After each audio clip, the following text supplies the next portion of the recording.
ser sua árvore. Meu irmão aceitou de ser árvore daquele passarinho. No estágio de ser árvore, meu irmão aprendeu mais de sol, de céu, de lua, do que no colégio. Aprendeu mais para santo do que os padres lhe ensinavam no internato.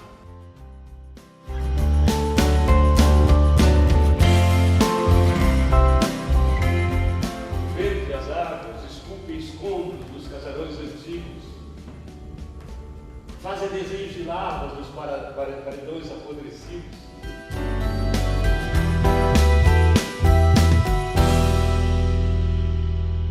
Olha, eu tenho duas hipóteses. Uma que eu já fazia isso desde menino no colégio. Aliás, tem uma coisa sobre Petrópolis interessante. Eu, quando era menino de 3 anos, minha mãe ficou viúva.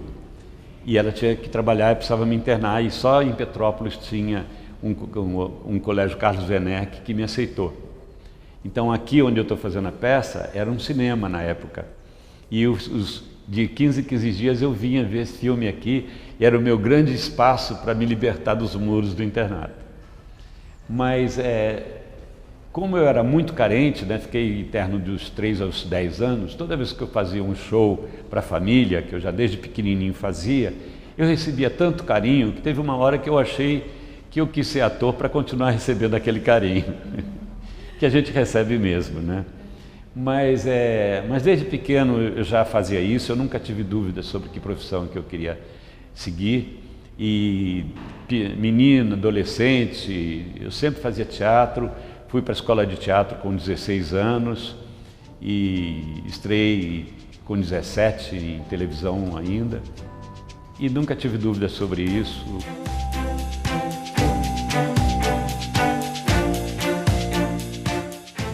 Tinha uma lembrança muito forte porque a minha mãe, ela, depois de um tempo, ela tinha um salão de cabeleireiro e era na Urca, e ela tinha atendido, antes do cassino fechar, tinha atendido várias atrizes do cassino da Urca e ganhava ingresso para o teatro. E muitas vezes ela me levou escondido ali pelas coxias e eu assisti coisas que me ficaram muito fortes na lembrança, como os espetáculos de teatro de revista do Walter Pinto, enfim, e peças de teatro de vários atores, né? Então, desde menino eu convivi com esse universo também. Essa lembrança ficou muito marcada para mim também, era muito bonito para mim. A Nina é um pássaro grande que muda de prosódia toda vez que a chuva está por vir.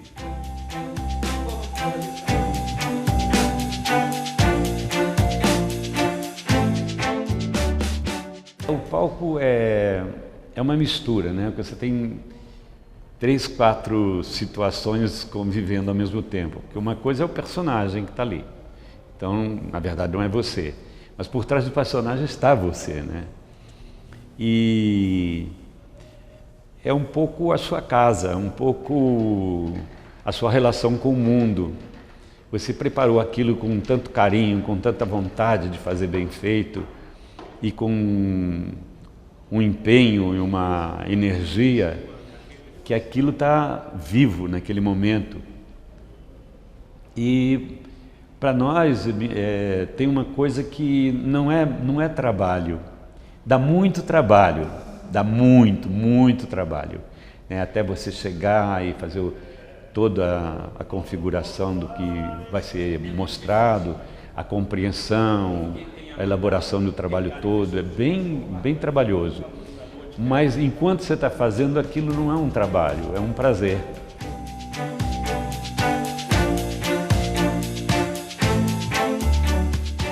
Plínio Marcos eu fiz como ator e dirigi para ele. Eu dirigi o Tony Ramos e a Valdez de Barros quando eu morava em São Paulo, na época da ditadura, fazíamos no Sindicato dos Testes, no Brás, e fiz também alguns Shakespeare, fiz parte do elenco do Hamlet, Duas Vezes Sonho de Joana de Verão, o Perguinte pelo Antunes, que foi um trabalho lindíssimo, e os meus trabalhos também, que eu fiz 2 Pontos, foi muito premiado, muita coisa, uma longa estrada. Tem algum que te marcou mais ou alguns que você pensaria nisso? Tem vários, mas Eu não sei se é porque é o atual, um dos que eu acho que mais me apaixonei é por esse trabalho. Não por mim, é pelo todo, especialmente pelo Manuel de Barros. Poder ser portador de uma ideia tão fascinante, para mim é muito gratificante. E ter a sensação de que as pessoas estão saboreando tanto quanto você, que é o que eu vi nessa trajetória inicial, né? Isso é muito gostoso, é muito bom. E não precisa ter familiaridade com poesia ou com a obra do Manuel de Barros? Não, as pessoas captam a ideia. Tem muita coisa de humor também, que eu acho que o brasileiro adora, né? Mas eu tive alguns trabalhos bonitos. Eu fiz o Dois Pontos com a Tânia Alves, que era um trabalho que eu escrevi também. Fiz o Bessame Mútuo com a Luiz Cardoso e Natália do Vale, também foi um trabalho bonito. Fiz um trabalho em Portugal, fiz 22 cidades portuguesas, que chamava-se O Senhor das Flores. Também foi muito gostoso fazer a direção do Caco Ciocler. Tem muita coisa bonita no meio. E tem os seus, como toda carreira, tem os seus baixos também, né? Aquele que não deu muito certo, que não aconteceu direito. Mas a maioria foi muito gratificante. Minha última peça que eu fiz com a Luana Piovani, uma peça do Domingos de Oliveira, dirigido por ele, chamada Turbilhão, que depois virou até um filme, mas eu não pude fazer o filme, que era muito interessante, era uma mistura de cinema e teatro.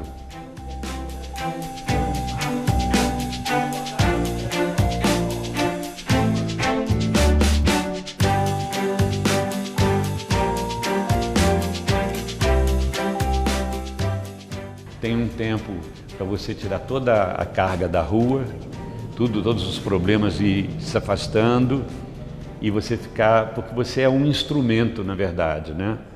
Tem alguns atores que eles acham que são a música, mas eu não sou a música, eu sou o instrumento. Então tem uma hora que a corda não pode estar tensa demais, que o som sai ruim, ou não pode estar relaxada demais. Então tem um tempo de separação da rua com o seu estado para entrar no personagem, para se preparar e entrar em cena. Esse é um momento bonito, um ritual que existe. É um momento que você vai se transformando pouco a pouco para oferecer aquilo naquelas horas.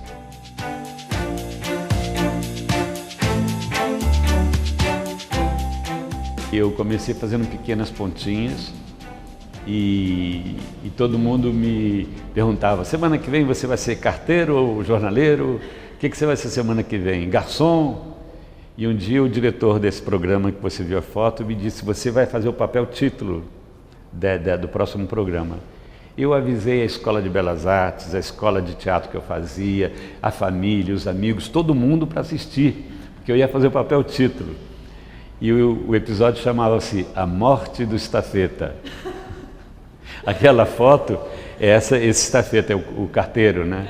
Que ia entregar 4 telegramas, mas antes do letreiro até, vinha um caminhão e pá, ele morria, o telegrama não era entregue e mudava as histórias dos personagens. Eu fui gozado por causa dessa história durante uns 6 meses, acho que quase 1 ano, pela morte do estafeta. Mas o começo é assim mesmo. Qualquer começo é assim, de qualquer profissão. Ainda era a época do ao vivo ou já era videotape? Esse daí ainda era ao vivo. Eu cheguei a pegar isso. É um atestado de Matusalém que eu estou dando. E aí era como se fosse um teatro, né? Era. A gente pegava o texto terça-feira para ir ao ar sexta. E aí era uma coisa muito maluca, né? Porque havia os tempos de interpretação eram longos também, então você esquecia o texto, olhava, baixava a cabeça, aí vinha um cara, botava o texto aqui embaixo, a câmera aqui em cima, você lia, olhava para longe e dizia o texto. Tinha os truques, né? E como não tinha edição, não é? Era tudo direto, se ouvia uma cena de chuva, você não podia se molhar, porque na cena seguinte você não podia estar molhado, que era o dia seguinte. Então era uma água que caía na frente da câmera e você atrás. E às vezes aparecia o regadorzinho assim na tela. Era um tempo mais ingênuo, né? Em que vocês construíram muito essa linguagem Mas era um tempo muito intenso, muito vivo, muito apaixonado também pelo que se fazia.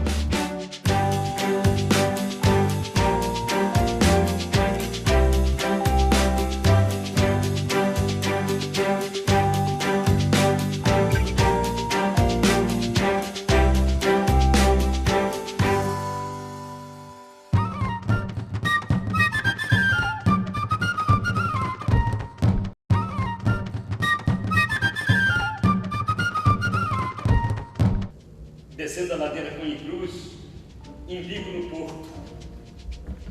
Aqui é a cidade velha. O vento e as águas esculpem escombros dos casarões antigos.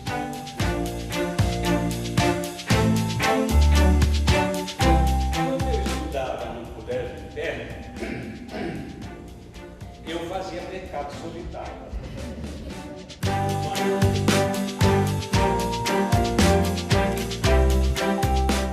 Eu fiz um filme com Michael York, que hoje em dia não está com tanto nome como já teve, né? Ele fez o Cabaré com a Liza Minnelli, fez Os Três Mosqueteiros na versão anterior, enfim, fez milhões de filmes. Dee Wallace, que fazia a mãe do menino do ET, enfim.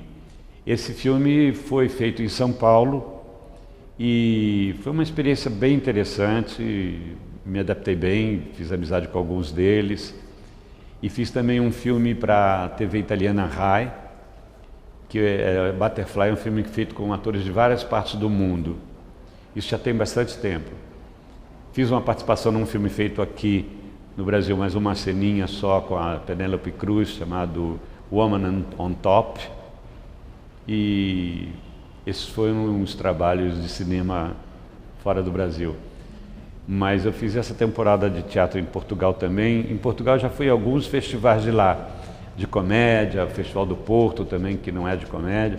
Já fiz o Festival Festeixo e eles aplaudem muito, eu fiquei muito impressionado e adorei Portugal.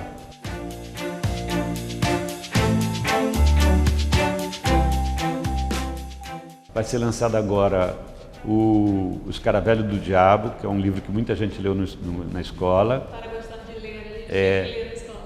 Fiz o Doidas e Santas, eu faço 2 cenas.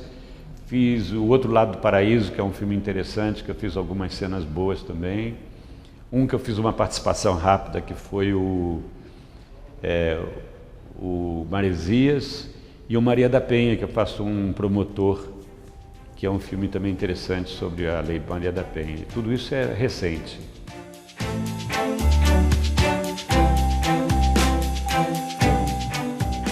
O Brasil evoluiu muito, tem evoluído muito, né?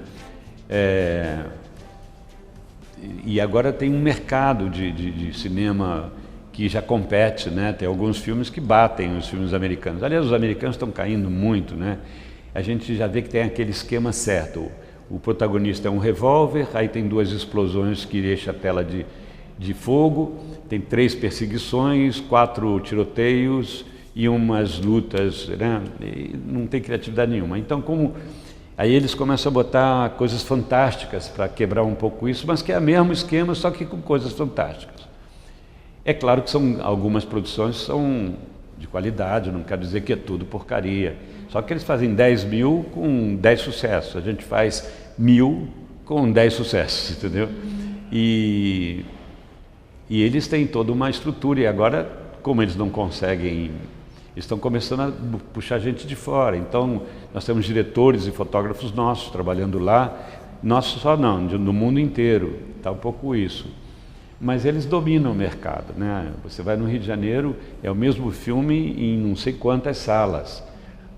Em poucas salas você vê alguns filmes franceses maravilhosos, que você não consegue ver. Os argentinos, então, estão dando um banho em cinema, eles estão maravilhosos. Então, mas você não vê em muitos cinemas, porque tem um domínio de mercado, né? E não é só no cinema não, mas deixa isso para lá.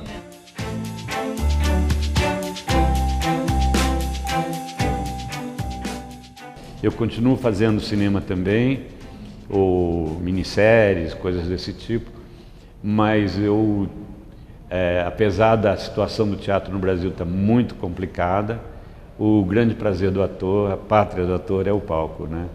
é ali que você tem uma relação mais profunda com o seu trabalho e está mais na sua mão, né? E é corpo inteiro, ao vivo, sem intervalo comercial, sem horário para ir ao banheiro ou para qualquer comentário paralelo. São pessoas se congraçando numa mesma noite, assistindo um evento que só acontece daquele jeito, naquela noite, e com uma emoção especial, né? Não é uma tela fria na sua frente.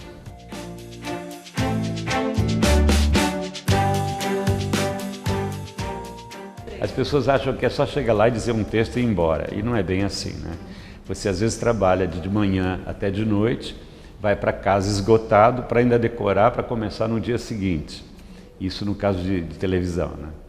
E não é só isso, é todo um universo que mexe com muitos elementos da sua vida, que não é uma coisa mecânica de fazer um cálculo e pronto, eu sei como é que faz o cálculo, ou eu vejo os seus sintomas e digo... Não, é uma coisa que mexe com todo o teu universo interior e com toda uma visão de mundo que você precisa ter, porque interpretar é você dar uma visão do mundo e ter uma postura política em cima disso também, e ter uma coragem, uma grande coragem.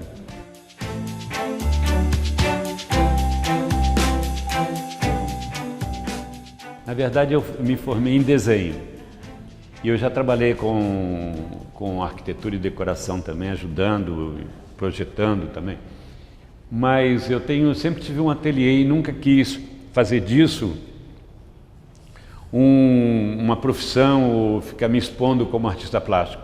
Que no Brasil é assim, se você é músico e toca 5 instrumentos, você é incrível.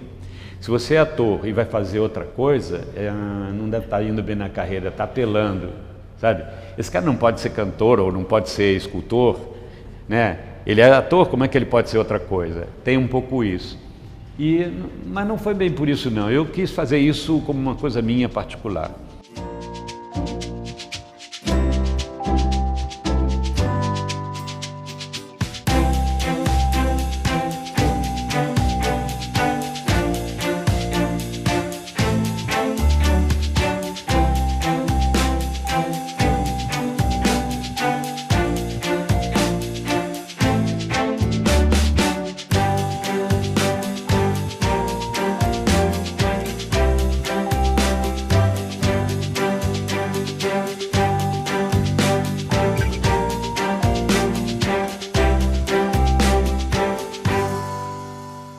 Eu tenho uns colegas que já trabalharam com pais e tal, eles acham que o público tem uma hora que não consegue ver muito personagem, identificam muito que é pai e filho.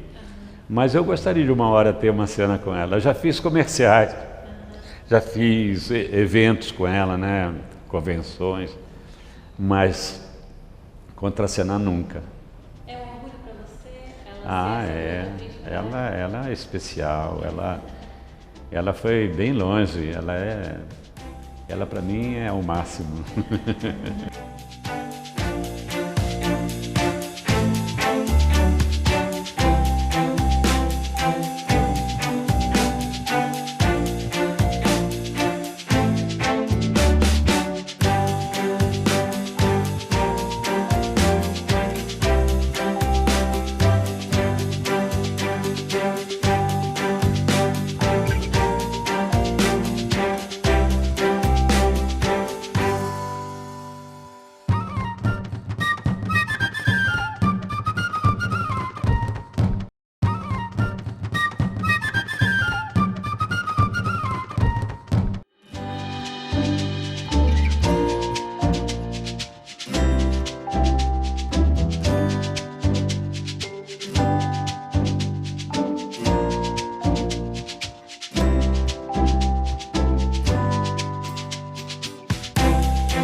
O delírio do verbo estava no começo.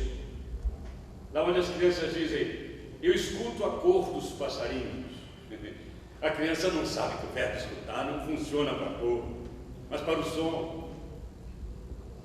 Então, quando a criança muda a função do verbo, ele delira.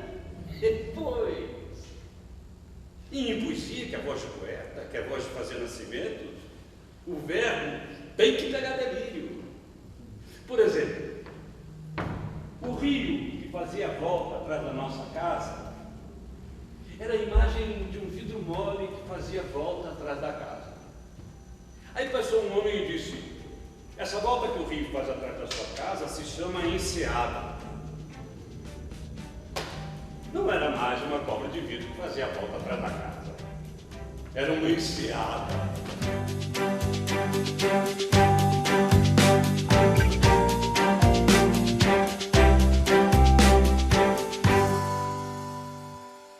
Para mim está sendo maravilhoso, né? Eu estava muito tempo fora do teatro porque eu estava contratado pela Record e o estúdio é muito longe dos teatros, então não dá tempo, não fica fácil fazer as duas coisas. Então agora que eu terminei o meu contrato com a Record e fiz só um pedacinho da Globo agora, me vi livre e estou tendo o prazer de voltar ao teatro, especialmente com um texto que me apaixonou, que é o Manuel de Barros.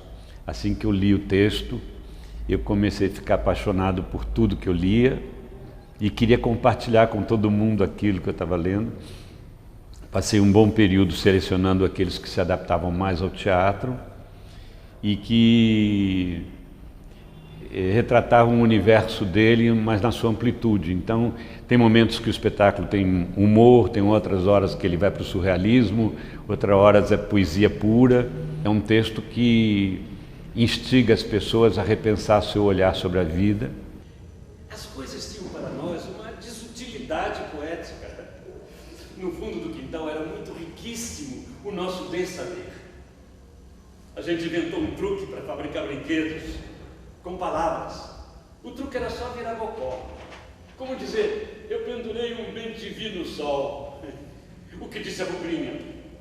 Por dentro da nossa casa passava um rio inventado. O nosso avô falou: o olho do gafanhoto é sem princípios. Mano Preto perguntava: será que fizeram o beija-flor diminuído só para ele voar parado? As distâncias somavam a gente para menos.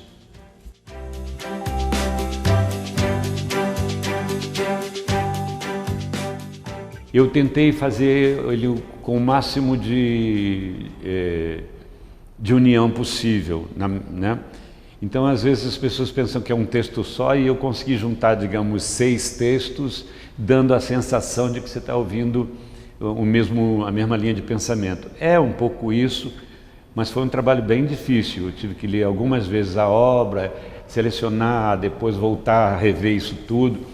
E aí, com as identificações que eu tive com ele, eu comecei a ver também que havia alguma coisa no que ele dizia a ver com o Arthur Bispo do Rosário, que eu adoro também o trabalho.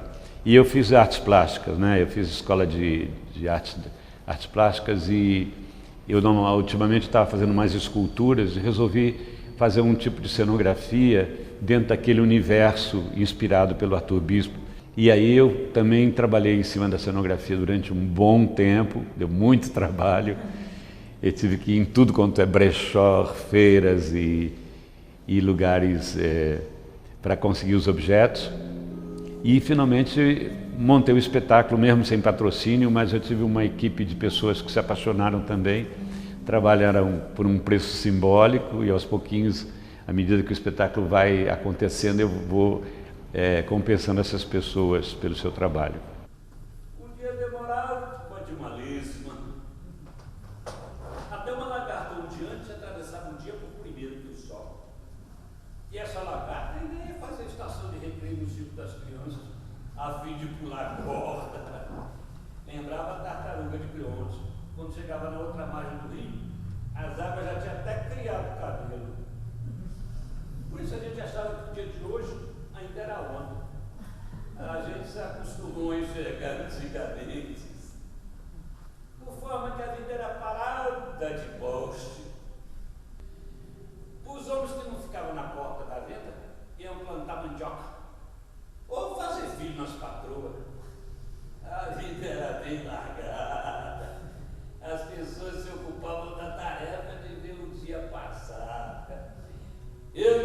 pra vida pescando no rio de Jereré. Ai, tem peixe bom, tem siripatola de dar um pé. Quando no terreiro é noite de luar e vem a saudade e a novidade.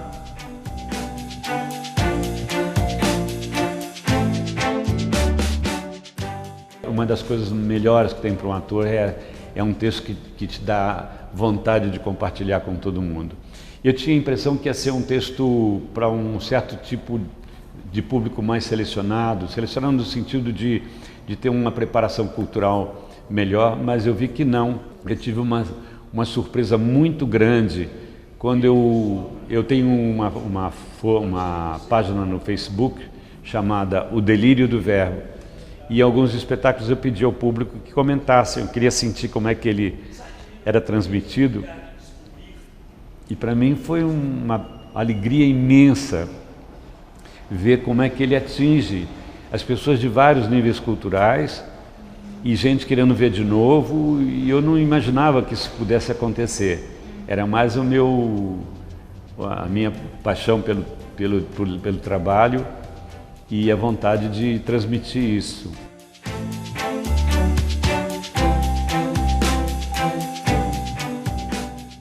Eu acho que quem é do pedaço, quem é artista, se alimenta disso, né?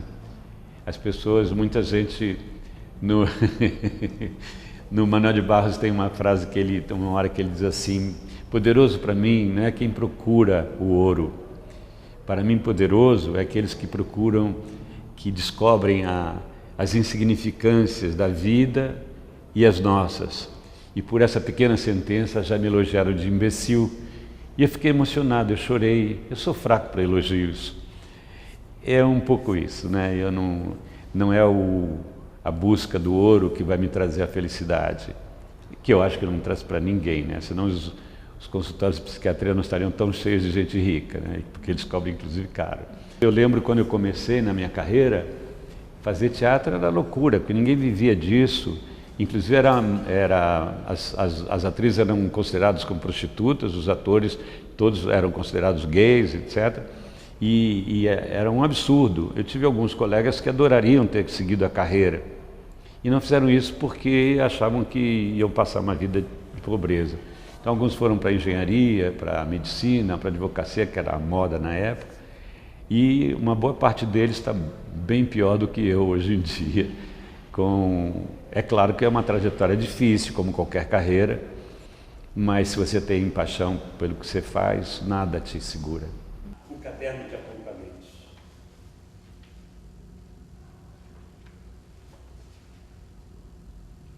Formiga não tem dor nas costas. Dentro da mata no entardecer, o canto dos pássaros é sinfônico. Os girassóis têm dons de auroras. Deixei uma ave me amanhecer. Sabiá de setembro tem orvalho na voz. De manhã, ele recita o sol. Poesia não é para entender, é para incorporar. Poesia é a loucura das palavras. Quem anda no trilho é trem de ferro. Eu sou água, sou a água que corre entre as pedras. Poderoso para mim não é quem descobre o ouro. Para mim, poderoso é quem descobre as insignificâncias do mundo e as nossas. Por essa pequena sentença, eu fui elogiado de imbecil. Fiquei emocionado, eu chorei. Eu sou fraco para elogios. No descomeço, era o velho.